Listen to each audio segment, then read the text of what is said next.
Career बनाना, reporter, writer या फिर editor बनना, तो आज ही संपर्क करें आज है रमझाझर में।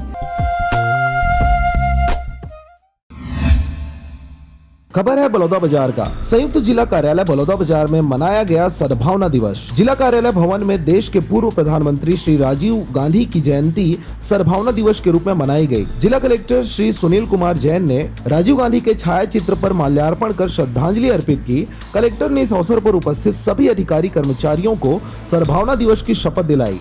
अधिकारी कर्मचारियों ने जाति, संप्रदाय, क्षेत्र, धर्म अथवा भाषा का भेदभाव किए बिना सभी भारतवासियों को भावनात्मक एकता और सद्भावना के लिए काम करने की शपथ दिलाई। मैं जाति, संप्रदाय, क्षेत्र धर्म अथवा भाषा का भेदभाव किए बिना सभी भारतवासियों को भावनात्मक एकता और सद्भावना के लिए काम करूंगा। उन्होंने सभी प्रकार के मतभेद बातचीत एवं संवैधानिक माध्यम से सुलझाने की प्रतिज्ञा ली है। इस अवसर पर जिला पंचायत के मुख्य कार्यपालन अधिकारी डॉक्टर फरिया आलम सिद्दीकी, अपर कलेक्टर राजेंद्र गुप्ता, संयुक्त कलेक्टर अरविंद पांडे ने भी पूर्व प्रधानमंत्री राजीव गांधी को श्रद्धांजलि अर्पित की। बलौदा बाजार से धर्मेंद्र खुटे के साथ मनहर बंजारे की रिपोर्ट। RJ रमझाझर।